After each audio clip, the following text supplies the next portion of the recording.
Good morning students. Please sir, அங்கே பத்தியா English teacher வந்திருக்கு.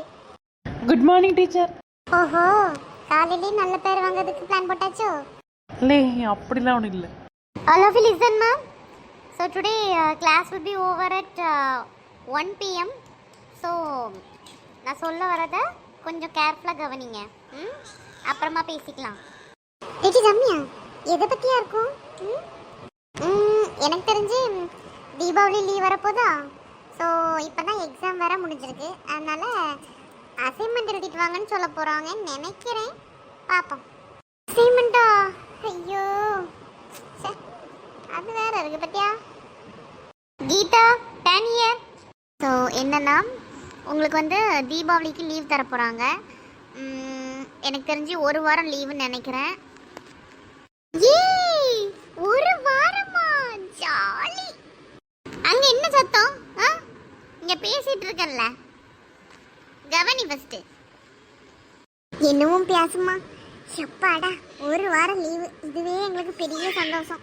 இந்த ஒரு வாரம் நீங்கள் என்ன பண்ண போகிறீங்கன்னா, குவார்டர்லி எக்ஸாமில் உள்ள கொஷின் பேப்பர்ஸை எடுத்து கொஷின் வித் ஆன்சர்ஸ், சரியா, ஒன் டைம் ஃபுல்லாக எழுதிட்டு சப்மிட் பண்ணணும்.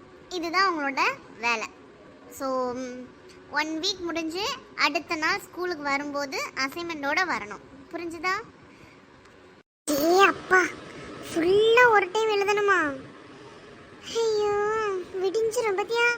நிம்மதியாகவே இருக்க விட மாட்டேங்க மக்கா. சரி, லீவு நாள் கூட நிம்மதி இல்லை பாரு. அப்படிதான் மக்கா இருக்கும். எல்லா ஸ்கூல்லையும் அப்படிதான். குவார்டர்லி எக்ஸாம்னாலே வந்து அசைன்மெண்ட்டு, ப்ராஜெக்ட், அது இதுன்னு சொல்லி விடுவாங்க. நமக்கு இப்போ தான் ஆரம்பிச்சிருக்காங்க. Teacher doubt.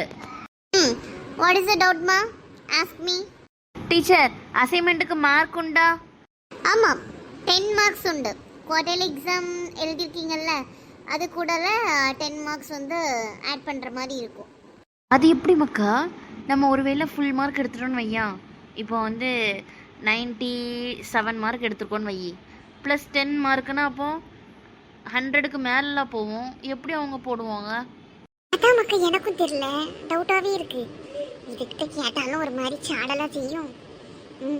பார்ப்போம் என்ன சொல்ல வருதுன்னு. லாஸ்ட் பெஞ்ச், புரிஞ்சுதா? அசைன்மெண்ட்டுக்கு மார்க் இருக்கு, 10 மார்க்ஸ். புரிஞ்சுது ma'am. So if you are delaying, your marks will be reduced day by day. Understood? ஷெம்மடி, எப்படிலாம் சொல்லுது பத்தியா. ஆமாம் மக்கா, இதுக்காவையாச்சும் எழுதிட்டு வந்து நமத்துக்க. Jovika, do you have any doubt? No teacher. Okay ma'am. So next your social science teacher will come and continue this class. Okay? Thank you students. Thank you teacher.